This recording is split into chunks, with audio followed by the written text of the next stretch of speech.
नमस्कार दोस्तों, Lakshyansh coaching classes के इस यूट्यूब सेक्शन पर आप सभी का स्वागत है। और छत्तीसगढ़ शिक्षक पात्रता परीक्षा 2022 हेतु हमने अभी तक पर्यावरण, हिंदी और गणित जैसे सब्जेक्ट के प्रैक्टिस सेट कंप्लीट कर लिए हैं। आगे हम बाल विकास एवं शिक्षा शास्त्र के प्रैक्टिस सेट आज करने वाले हैं। तो दोस्तों, यदि आप चाहते हैं कि सभी प्रैक्टिस सेट आप सभी को मिले और उसकी पीडीएफ भी मिले तो ग्रुप को ज्वाइन कीजिएगा, डिस्क्रिप्शन में लिंक है। और साथ ही साथ चैनल को सब्सक्राइब कीजिएगा और नोटिफिकेशन बेल ऑन कीजिएगा, ताकि जैसे ही अपडेट आप सभी को दिया जाए तो आपको नोटिफिकेशन अपने मोबाइल पर मिल जाए। तो चलिए प्रैक्टिस सेट स्टार्ट करते हैं। तो चलिए प्रैक्टिस सेट को स्टार्ट कर लेते हैं। तो पहला प्रश्न यहाँ पर आता है, बाल विकास एवं शिक्षा शास्त्र का पहला क्वेश्चन यहाँ पर देखने को मिलता है आपको। प्राथमिक विद्यालय का एक उद्देश्य है, ऑप्शन है शिक्षकों का सुधार करना, छात्रों का सुधार करना, प्राथमिक पाठ्यक्रम का संशोधन करना या प्राथमिक कक्षाओं की उपेक्षा करना। तो इसका फाइनल आंसर आएगा ऑप्शन नंबर बी, सहपाठी शिक्षण के विषय में निम्न में से कौन सी अवधारणा अंतर्निहित है। ऑप्शन है शिक्षा में व्यक्तिवाद को समाप्त किया जाए, शिक्षा से प्रतिस्पर्धा को समाप्त किया जाए, समरूपी समूह शिक्षण की प्रजातंत्र का मूलाधार है, छात्र अपने मित्र समूह से अधिक प्रभावित होते हैं। तो इसका फाइनल आंसर आएगा ऑप्शन नंबर डी। नेक्स्ट देखते हैं यहाँ पर, विद्यालय में पढ़ने वाले बालक में समायोजन का मुख्य आधार क्या है। ऑप्शन है आवश्यकताओं का उपयुक्त समन्वय, उत्कृष्ट सामाजिक दक्षता, उत्कृष्ट अनुकूलनशीलता या फिर व्यक्तिगत समायोजन। तो इसका फाइनल आंसर आएगा ऑप्शन नंबर सी। समाजीकरण की प्रक्रिया के दौरान कोई बालक उन सभी सामाजिक मानकों का अनुसरण करता है जो ऑप्शन है उसके निकटस्थ होते हैं, उसके निकट भविष्य में सुरक्षा प्रदान करते हैं, उसे संतुष्टि प्रदान करते हैं या फिर उसके प्रेरकों को शांत करते हैं। तो इसका फाइनल आंसर आएगा ऑप्शन नंबर सी। नेक्स्ट देखते हैं, नकारात्मक संवेदों का नियंत्रण करने हेतु उपयुक्त साधन है। ऑप्शन है नकारात्मक प्रतिक्रिया उत्पन्न करके वाले उद्दीपकों को एक एक करके पृथक कर दिया जाए, अन्य व्यक्तियों से परामर्श लिया जाए तो मिलते जुलते संवेगों के पूर्व शिकार हो चुके हों, सदैव प्रसन्नतादायी कार्यों में लिप्त रहा जाए या नकारात्मक चिंतन का परित्याग किया जाए। तो इसका फाइनल आंसर आएगा ऑप्शन नंबर सी। नेक्स्ट देखते हैं हम लोग कि बालक की अवांछनीय रुचियों को समाप्त करने के लिए निम्न में से क्या करना चाहिए। आपके ऑप्शन है उसे रुचि संबंधी अभ्यास एवं पुनरावृत्ति के अवसर तत्काल प्रभाव से समाप्त कर दिए जाएं, उन्हें अन्य प्रभावों प्रेरकों द्वारा प्रतिस्थापित कर दिया जाए, जब तक बालक परिपक्वता तक पहुंचे प्रतीक्षा की जाए, अभ्यास को दंड के प्रभाव से दबाया जाए। तो इसका फाइनल आंसर आएगा ऑप्शन नंबर बी। नेक्स्ट देखते हैं यहाँ पर आगे, बालक के बड़ा होने के साथ साथ उसमें रुचि संबंधी प्रवृत्तियाँ आपके ऑप्शन हैं अनेक रूपों में विकसित होने लगती है, निश्चित रूप से विकसित होने लगती है, संख्यात्मक दृष्टि से सीमित हो जाती है किंतु उसमें गुणात्मक परिवर्तन दृष्टिगोचर होने लगता है, संख्यात्मक एवं गुणात्मक रूप से अपरिवर्तित बनी रहती है। तो इसका फाइनल आंसर आएगा ऑप्शन नंबर बी।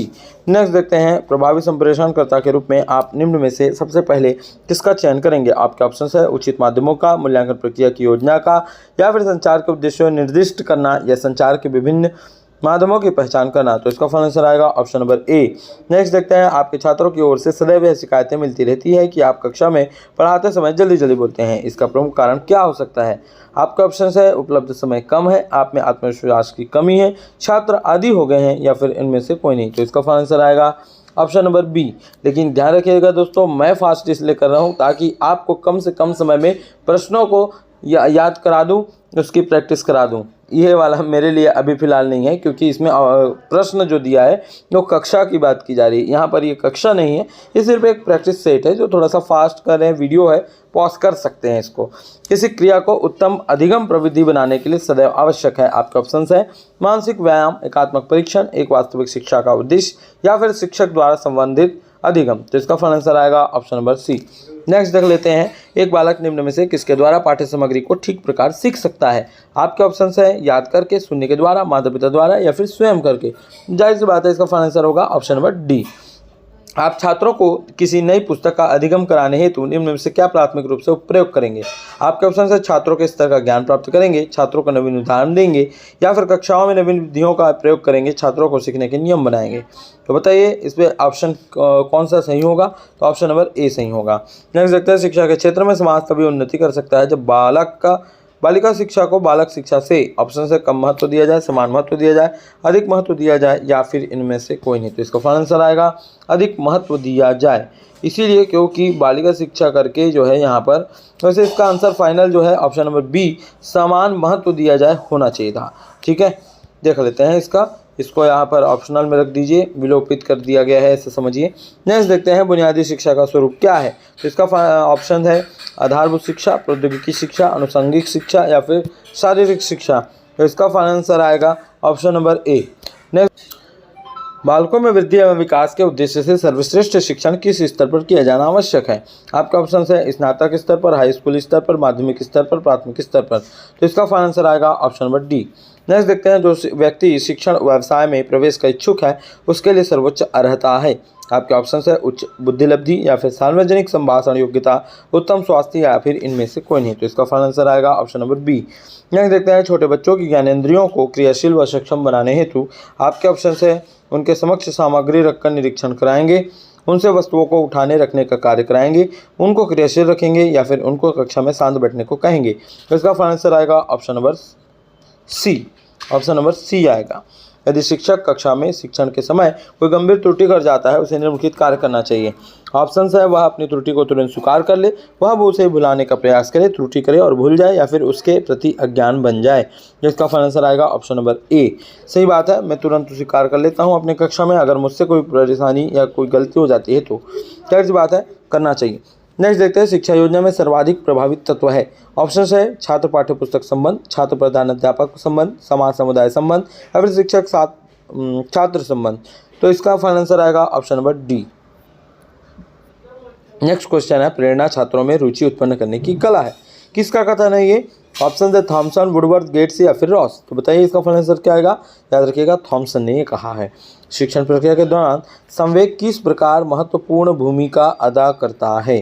तो इसका ऑप्शंस आप लोग पढ़ लीजिए, देखिए एक बार पढ़कर देखिए पॉज करके। इसका फाइनल आंसर मैं डायरेक्टली बता रहा हूँ क्योंकि ऑप्शंस बड़ा है, ऑप्शन नंबर डी आएगा। ठीक है, एक बार पढ़ लीजिएगा आप लोग। नेक्स्ट देखते हैं यदि शिक्षण के दौरान छात्रों को कुछ भी याद नहीं हुआ या सीखा नहीं तो कहा जाएगा। ऑप्शंस है पढ़ा नहीं गया, याद नहीं किया गया, शिक्षण नहीं हुआ या फिर परीक्षा नहीं ली गई। तो इसका फाइनल आंसर आएगा शिक्षण नहीं हुआ। यदि छात्रों के समूह में कुछ मंद बुद्धि और कुछ प्रतिभाशाली छात्र हैं तो अध्यापक के लिए क्या बेहतर होगा। एक बार इसको पॉज कर लीजिए और पढ़िए। इसका फाइनल आंसर आएगा बी एवं सी दोनों। नेक्स्ट देखते हैं दोस्तों, समय की कमी को देखते हुए मैं ये कर रहा हूँ कि ऑप्शन आप पॉज करके पढ़ लें और उसके बाद मैं फाइनल आंसर बता दूंगा। आप भी अपना आंसर रख लेंगे, मेरा भी समय बच जाएगा, तो आपको 10 मिनट में सभी चीज़ें कंप्लीट हो जाएगी। ठीक है, नेक्स्ट देखते हैं आपके स्कूल में एक ऐसा बच्चा भर्ती होता है जो सांस्कृतिक दृष्टि से पिछड़े वातावरण से है, आप क्या करेंगे। देखिए इसमें ऑप्शन आपको दिया गया है, बिल्कुल एक स्कूल से संबंधित प्रश्न है।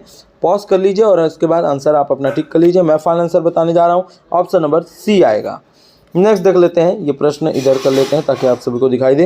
यदि किसी छोटे बच्चे में या अपने आसपास बैठने वाले अन्य बच्चों की छोटी छोटी चीज़ें चुराने की आदत है, जो कि अक्सर होता है, आपने देखा होगा, तो शिक्षक के रूप में आप इस संबंध में सबसे पहले क्या उपाय करेंगे बताइए। तो इसका फाइनल आंसर आपको मैं बता रहा हूँ, लेकिन आप जो है पॉज करके इसको देख लीजिए। ऑप्शन नंबर डी आएगा। नेक्स्ट देखते हैं प्राचीन अनुबंधन को किस अन्य नाम से जाना जाता है। इसका फाइनल आंसर बताने से पहले मैं ऑप्शन पढ़ूंगा। नैमित्तिक अनुबंधन, क्रिया प्रसूति अनुबंधन, पवोलियन अनुबंधन या फिर इनमें से कोई नहीं। तो इसका फाइनल आंसर आएगा ऑप्शन नंबर सी।